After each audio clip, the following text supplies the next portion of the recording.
Welcome back, ID60. So we are on the downhill slope. We are going to sort of kind of start our final project this week. So from here on out, our projects are sort of tiered. So we're going to start with a plan this week, and you're going to keep working on it till the end of the semester. So what we are going to hear in this lecture may sound a little bit repetitive, only because we're sort of taking all of these ideas that we learned about over the semester and putting them all together to be real clear on how we are creating spaces that are engaging and interesting to our players. So let's go.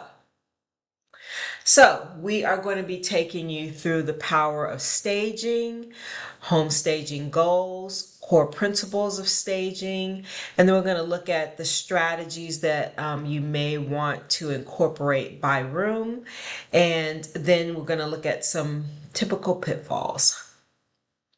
So we already know, right? The power of staging is phenomenal. So it can really make your buyer know that this is the house that they want to be in. It really just maximizes the appeal of the home, and it also boosts the marketability. So why it matters. So again, we really looked at neighborhoods and how we need to market to a specific demographic based on the area. And so we always have to keep in mind that buyers really make a choice, maybe not a choice, they form an opinion within the first seconds of entering a home. And it could even happen even before they enter the home with the website and the photography of the home that's on the website. And all of that is really what leads to their impression, whether it's positive or negative, of the space. So a well-staged home, we know, sells faster, and it will often sell for a higher price. So we know you have to know your target audience, right? So you have to know the area that it's going to be in. You have to know the type of lifestyle that that neighborhood accommodates. And this is really important because what it does, it helps you position the space for the right buyers to help them imagine that they live there. So you're a marketing expert as much as you are a designer, decorator, stager. Marketing is the key, right? Because you're trying to attract the most likely buyer profile. So you also have to know the expectations in terms of price point for the area and the market. So are they looking for really super high end finishes? Are they looking for sophisticated storytelling and styling? Or are they like first time buyers where they're looking for something that's a little bit more cozy, something that's maybe flexible, maybe something that is for families? So again, it's sort of up to you to really know who your client is. So again, know your target audience. Like, is this a beach town where they're going to be doing a whole lot of indoor, outdoor living? So maybe that ends up being very light colors, maybe a sort of casual comfort. Or is it in a colder climate where warm, cozy tones and colors are going to be more appropriate? And where there's going to be different types of lighting, right? It's going to be a more layered lighting. So knowing your target audience gives you a competitive edge because that means you can stage to what their end is. So again, if it's a area that has a lot of up and coming young recent graduates, maybe that second bedroom becomes a gym like we see on the right. But if this is like first time buyer, young family, maybe that second bedroom, like we see on the left, becomes a nursery.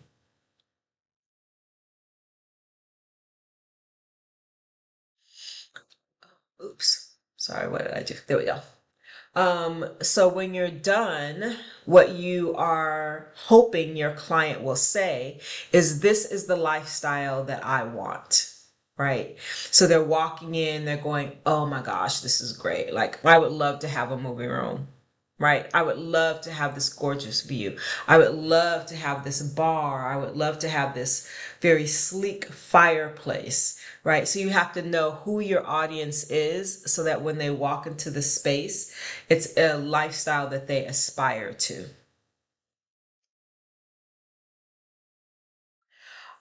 So really, in terms, again, going back to this idea of marketing, what we are why are my slides flipping? Sorry, I think I'm flipping and it's taking them a long time. Excuse me. So we're looking for the emotional connection.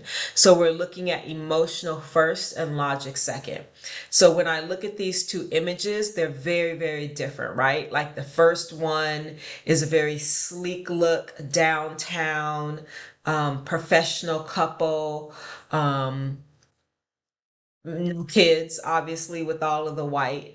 Whereas the second one is definitely a family. There's bins for storage and toys. There's no glass. There's dark finishes. So the two feelings, although they're both really nice, are for two totally different types of people, right? So we need to keep that in mind. Again, who emotionally are we trying to tug at? Are we tugging at this idea of this big sort of urban lifestyle, or is it more suburban, right? My slides are not letting me be great today. Okay, here we are. No.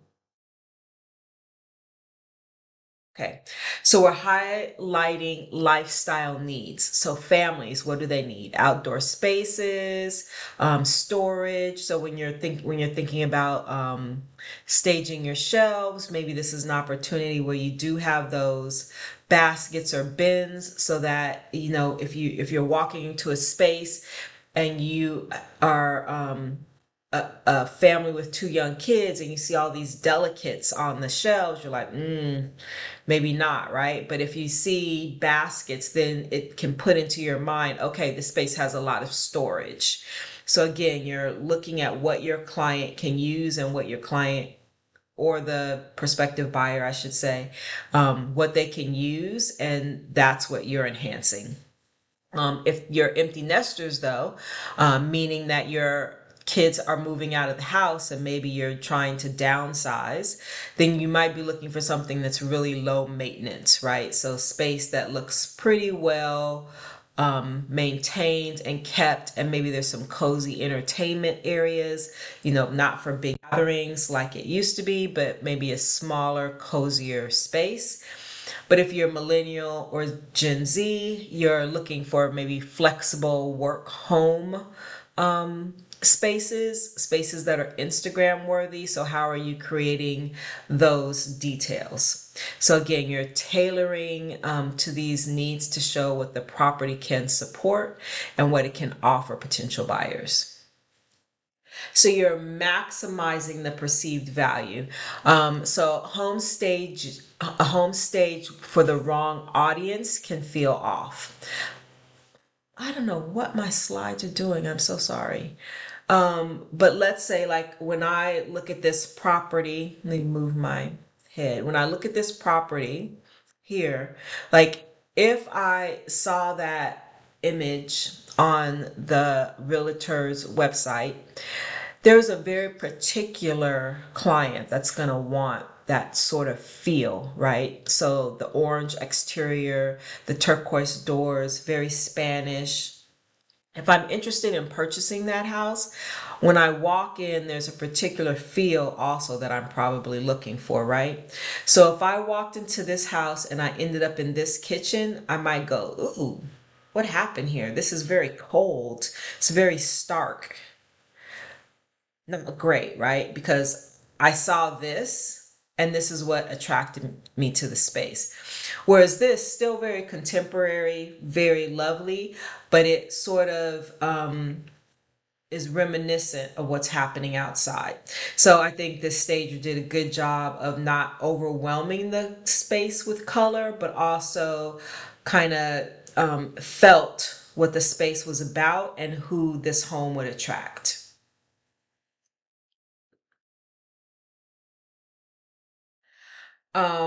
So faster sales and better offers. So when buyers can see themselves in a home, it means the property is going to sell faster and it's also going to sell for more money, which is what we want. So buyers don't have to imagine potential, the staging does the work for them.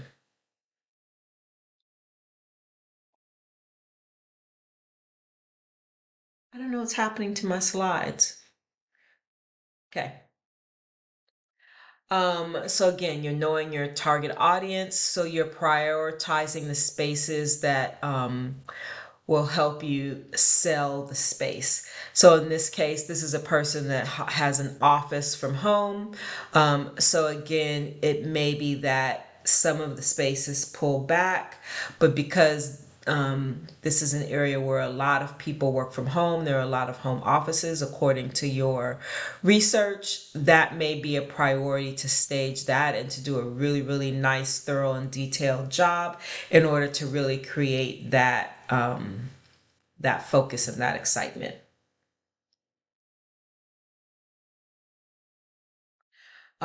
So knowing your target audience ensures that your staging tells the right story. So again, if it's a family area and you found that the demographics, there are a lot of new families that are coming, the kitchen is sort of the heart and home of that type of space. So you may spend a little bit of extra time, a little bit of extra resources accessorizing the kitchen to help it feel lived in, to make it look like it is an efficient and usable space as well. So architectural features. So you also want to make sure that when you're staging a space, you're laying out the furniture so that it enhances or sets a viewpoint at the focal points. So when I'm looking at this image, obviously this fireplace, I'm sorry, now my mouse is acting crazy. This fireplace is really a super interesting detail in the space. So I don't have a sofa going across it, right? Because that would block the view. I have the sofa and chairs pulled out from the walls and sort of framing that. And so when I walk in, the first thing I see, the furniture is leading me into the fireplace because that's the focal point, what I want to stand out, the special thing in the space. When I get to this one, obviously the view, right, is super beautiful and impressive. And so again, I have chairs that are facing into the view, but they're the smaller pieces of furniture. So they're lower. The two sofas that are larger are on the side. And in this case, the furniture is actually pushed all the way back against the wall because it's expanding the idea of the view, right? The windows are wall to wall. So if I push the furniture in, it would actually sort of decrease my viewpoint. So in this case, I'm widening up as much as possible. I'm putting the smaller pieces that I can sort of see around facing the view. But when I walk in, there's no problem. Like I'm way taller. The chairs are a bit low to the ground. So I'm able to again capture that full view. So the idea is that you are always highlighting architectural features. You never want to block them with furniture where possible. And I think it's always possible. So remember going back all the way probably to like our first lecture that scale really matters. So you want to think about how big your space is, and a lot of times traditional furniture maybe doesn't work. So in this case, this is a very small, narrow room. I'm over here. It's a very small, narrow room. So instead of having the traditional chairs that have a back, if you want to have this idea of this is a space where you can sit and have conversation. Instead of having chairs, they have these stools. So I can still do it. It leads to the idea of conversation, but I'm not putting taller things in the space to make it look even smaller.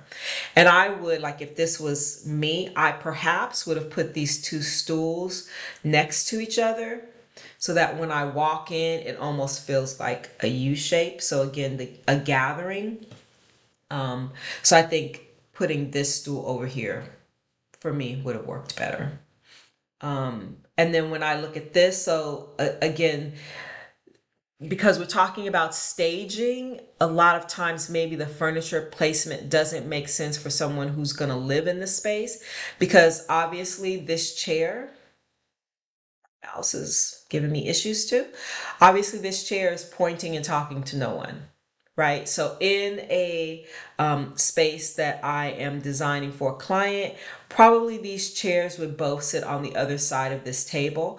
But because either for photography or the way that you enter the room, again, I want to create this envelopment. I don't want anything to sort of block the idea or block the view of the architectural features, which in this case is this lovely sort of bow or bay window and the fireplace. I'm putting the chair off to the side so it opens up the view. So I still know I have room to put the two chairs. I can rearrange it in my head to be able to create conversational spaces.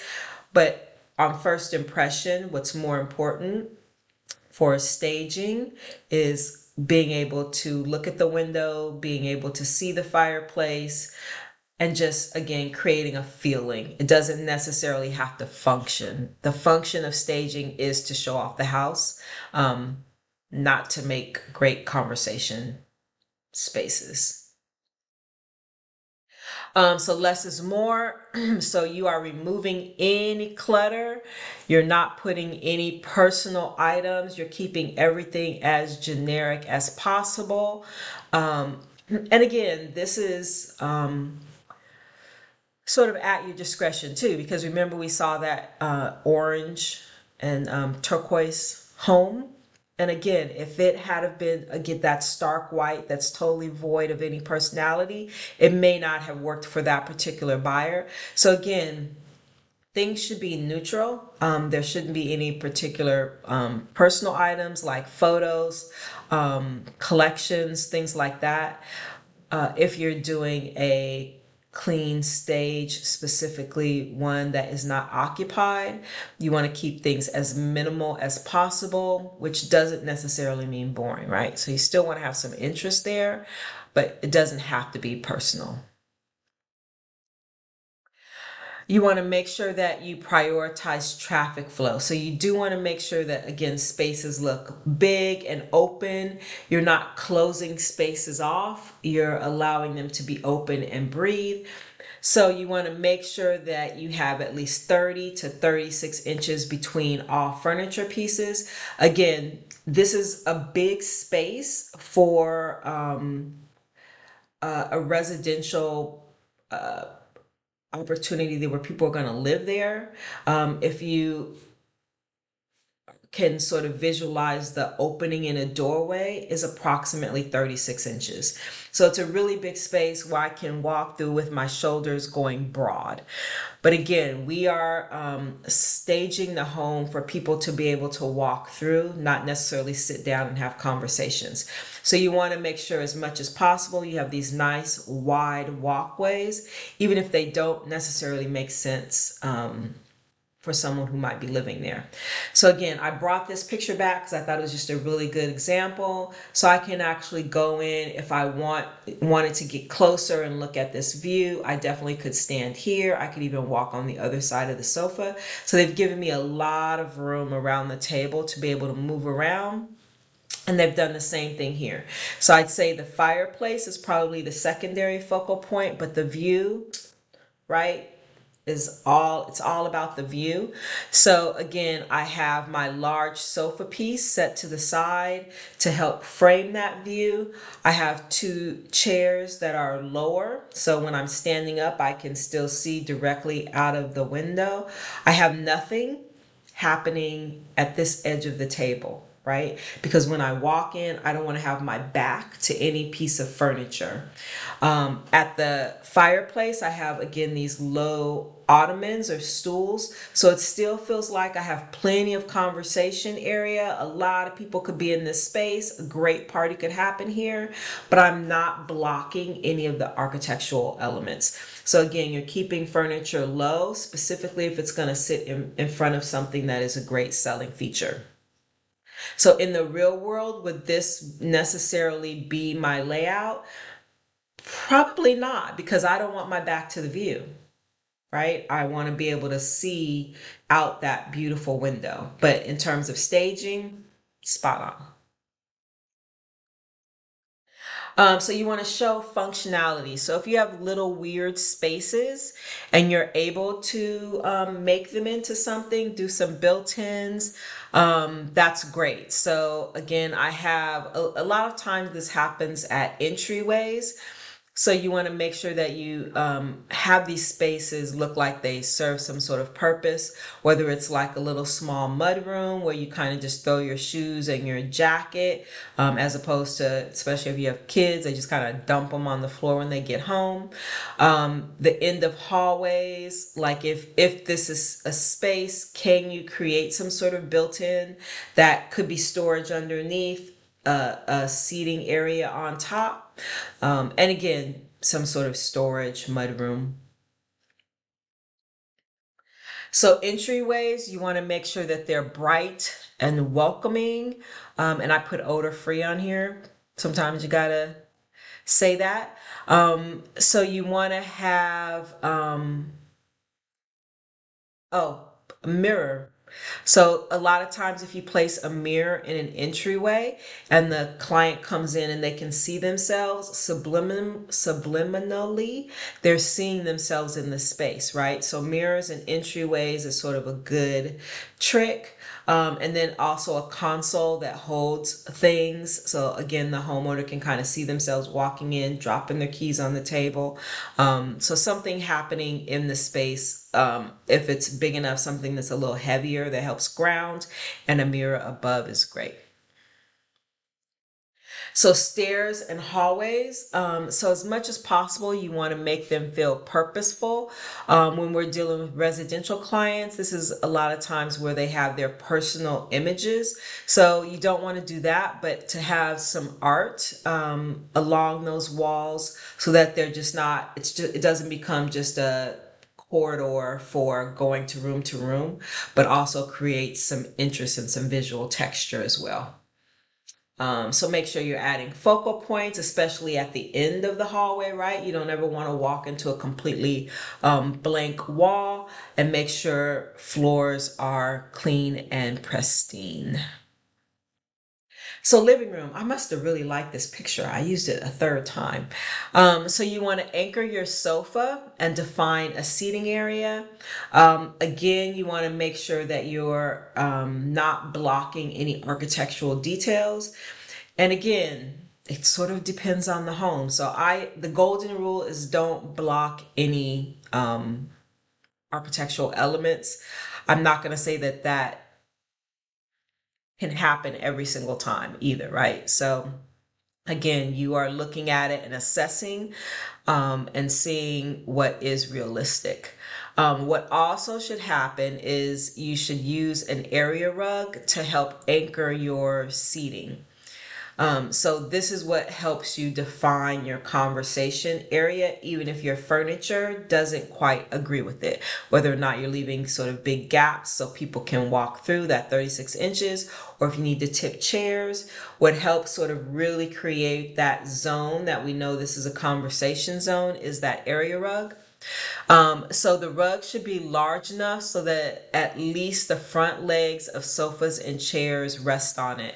So again, it's sort of our datum. So if you go back to the principles of design, our area rug on our floor plan starts to act as our datum that our furniture gets organized around. So the front legs, at least, it could be the whole thing, but the front legs at least need to be able to connect into that area rug. So you want to face seating toward the focal point, which is could be a fireplace, window, media center. You want to add lights to make sure the space feels warm. And again, when you're showing, you're turning on all of the lights.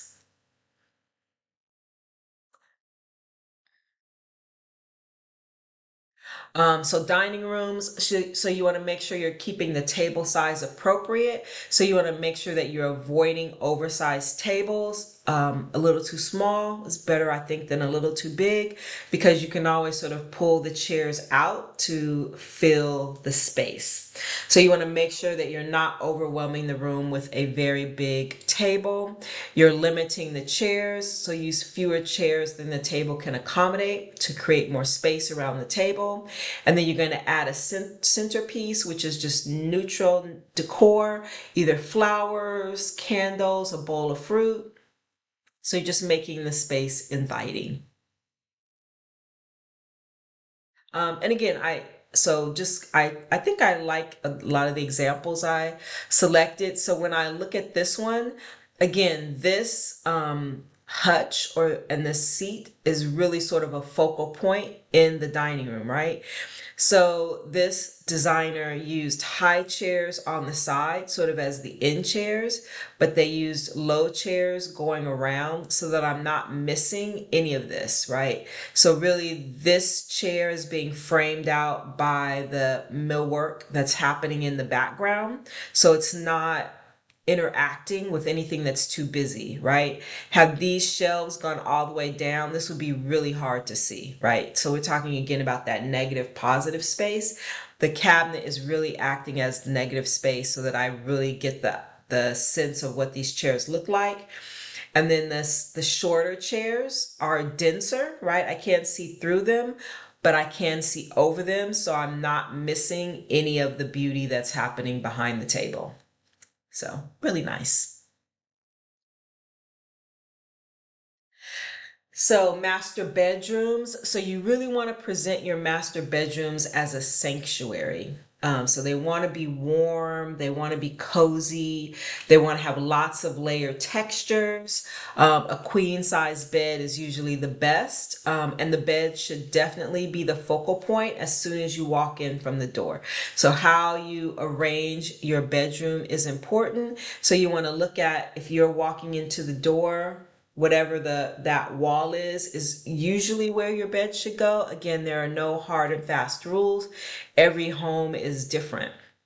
So you're decluttering dressers, you're using just a few decorative items, and you're keeping the pathways clear. Again, making sure you have at least that 30 inches around the bed so you can walk around comfortably.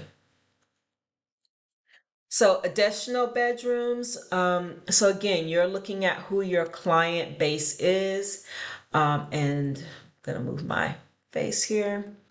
So you could stage that second bedroom as an office, or it could be a children's bedroom as much as possible. Even if it could be a crib, like, if you know this is really an up and coming family area, definitely it could be a crib. But even when you're designing that, you're not going all pink and flowers or whatever it is. It's still staying relatively neutral. So the only reason I sort of know this might be a kid's room is because I have the two dolls there. If I took this away, it could be mother-in-law's room. right? Same here. I have a little bit of accessorizing that tells me this is a kid's room with a little teddy bear, but other than that, it's pretty neutral. Or it could have a desking situation. And so you may end up with rooms that we talked about before are sort of odd spaces. And I think this is one of those. So showing your buyer how that space can be used is really important. So I thought this is sort of a really great, I don't know if you guys can see my mouse. I can't. This is a really great way to do that.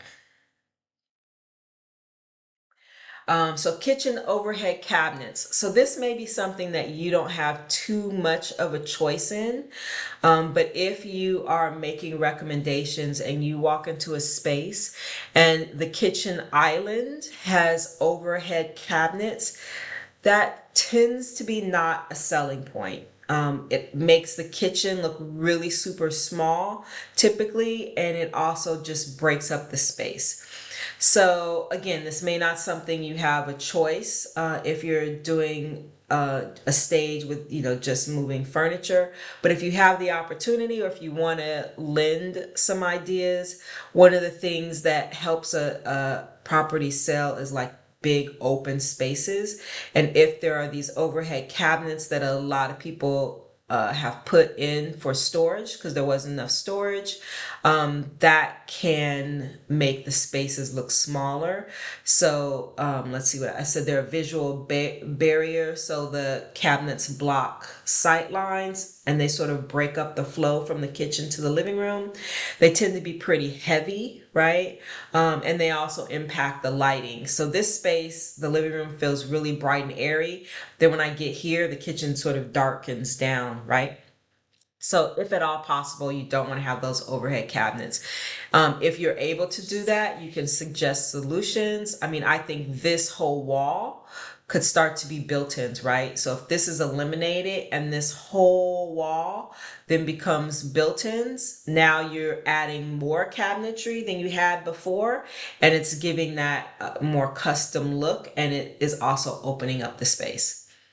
So if you have the opportunity to make that suggestion and they have these overhead cabinets, that would be great. But yeah, this whole wall being built in, even around the door, would be really nice. So kitchen counters should have only a few decorative items. And so again, this one is staged very nicely. It looks like somebody's getting ready to have a little summer soiree. Notice that the liquid in the vase matches the flowers and the oranges in the bowl, right? I'm sure that was super intentional. So, oh, if you, again, especially if it's a occupied stage, when you open those kitchen cabinets, they gotta be organized, right? So you're making sure you're cleaning out cabinets, you're putting spices all in their nice little order. So again, this, if you're doing an occupied stage, inside those cabinets is important, and this is where your organizing ideas and suggestions and urgings may become very important. Bathrooms. So bathrooms want to be hotel clean, right? You want to scrub and get any dirt, dust, mold, hopefully no mold, out of a bathroom. You want to have nice, crisp, fresh white towels. Again, no clutter, no scales, no plungers. Add spa touches, so possibly candles, rolled towels, or flowers. Even art in the bathroom is great for staging. Depends on the art in terms of um, residential living because it does get steamy, right? So you need to be clear about what kind of art you're putting in there if you choose to. Closets, another way to get that declutter bug out of you, but your closets should be half full, right? Again, your buyer has to be able to go in and say, okay, there's space. If a closet is super jam packed, it looks like there's not going to be enough room for them either. So you want to make sure that you've taken a lot of stuff out. half full is great, making sure it's organized and neat and not cluttered. Home offices. Um, so optimally, you want to make sure that the desk is facing the door. So I always look at it as if I am working and the door is behind me, I don't want people being able to come up behind my shoulder and see what's on my computer. It's personal. I just don't want you to know. So I like to have the desk facing the door whenever possible. It's not always possible. Sometimes you have to face into a wall. That makes me feel a little claustrophobic. But sometimes it is what it is. So there could be rooms that are allotted for offices. If it's a super important feature in the home, one of those bedrooms turns into an office. It could be the hallway has some sort of desk that now you're utilizing as space, or maybe the end of the hallway. Could be something that happens in the kitchen, right? So just having that space lets your potential buyer know that the potential is there. So home and outdoor patios. So create beautiful spaces, even if maybe it's a small feature. Like I actually liked this idea, right? That it's really just a small patio. And if I walk all the way out, I'll get this great view. And actually the tree view is very nice. But if I'm sitting down, I can't see the view, right? So in the space itself, it could be that, I framed the view. I have nothing in front of the windows. I don't have my back, because when I'm standing up, I walk into the space, I can see the view. But when I'm out on the patio, yes, the view is here, but if I face my chairs to the view, I'm looking at the wall. So again, when I'm walking out onto the space, it's nice to see the front of the chairs, because when I'm sitting down, I wouldn't be able to see the view anyway. So I sort of like this solution. But again, here's our typical staging solution. So I'm walking out. I don't want to have furniture backs towards me. So again, I have the two seats that have their back to the view, but they're facing the potential buyer. I have my furniture flanking each side, so it's framing it. And then in order to show, I can have more conversation pieces here. It could be chairs when the homeowner moves in, right? But for the stage, I'm maximizing that view. I'm lowering that seating area because, again, I don't want to have chairs to the back. I don't want to be walking into the back of chairs. So I have my pillows here to show that more conversation can happen. And again, dining outside, conversational groups, always great. The garage. You even have to think about the garage. So I don't think I mentioned kitchen cabinets earlier, but you got to think about the kitchen cabinets.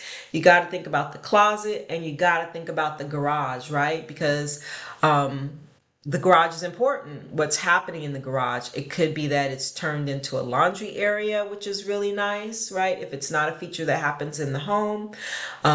How are the tools organized? Is it or is it just even cleaned out, right? So even if the garage is just cleaned out, so there should be no clutter. You should show me how it's been used. No hazardous stuff. No gasoline cans, no oil on the ground. So you need to make sure that the garage is as presentable as possible. And then any undefined spaces you want to define. So in this case, they turned the extra room into maybe a meditation yoga room, which I love, but it also looks like there's a desk here, right? So that I can still use it as an office. For the photography, they took away the chair. So start to notice all of these things that don't quite make sense in photographs, but it's done specifically so that we get a bigger feel for the room.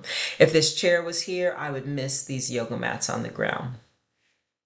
Entry area where my skateboards hang. That's cool. And this is still actually a relatively feminine space. Skateboards on the wall still works. So common pitfalls to avoid. So large sectional in a living room makes it look sort of cramped. I actually like this. but it feels pretty customized to this space. But so there are good things. I keep telling you guys, I have a hard time putting not great images in my slides because of the aesthetic. So some of these I kind of like for different reasons. But I kind of like the sofa, even though it's oversized, it barely fits in the room. It's cozy. So for residential client, I think it's great. For a stage, not as great because it just is too big. I can't walk up to the walls and look out of the windows. So when you're staging, it's really nice if it's possible to have the furniture away from the walls so that I can actually walk behind there, get real close to the windows, see what's happening. Tiny love seat in a large room. So I think this furniture, so it's a good, yes, I can walk behind, but it feels a little mismatched to me. Yes, there's a lot of space here. The area rug could be bigger. I feel like the table should have more on the area rug. Yeah, so this one's not great. Um, this one looks a little cramped too, right? And again, I have these chairs that are looking in on this space. I think it would be better if they didn't exist. And I think everything is sort of equally spaced, or equally sized, excuse me. Like the lamps are very heavy, the table's very heavy. So for me, this space feels sort of bogged down. So this one too full. This one maybe not full enough. I really kind of like this one. And I like the artwork, right, hanging on the bookshelves. So other common pitfalls to avoid, blocking your light. So again, even though I really kind of like this image, probably not the best for staging because it's so dark, right? And what's interesting is a lot of times in residential design, if there's not a lot of windows in the space, but you want to give the illusion of window, like you can drape the whole wall, but this is the only window that exists. But it gives the illusion that there's this whole wall of window.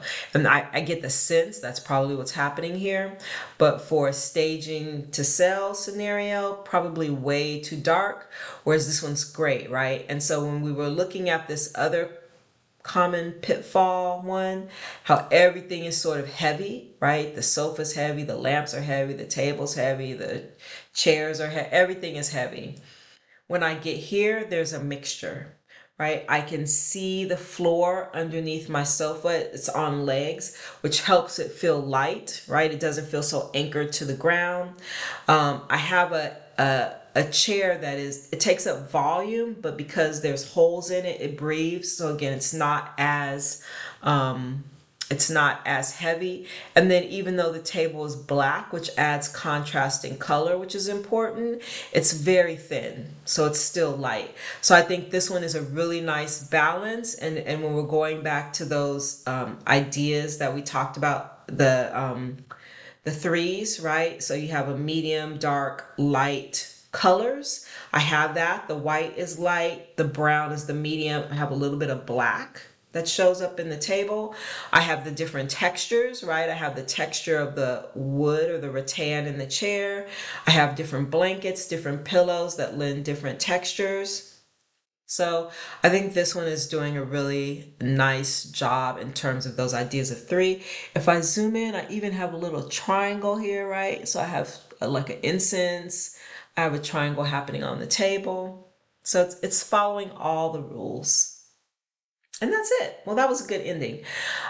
So we are moving on to what is the beginning of our final assignments. So it is multiple assignments, but you're going to sort of be dealing with the same plan. So I will see you in the assignment. So go take the quiz, and I will see you later. Bye.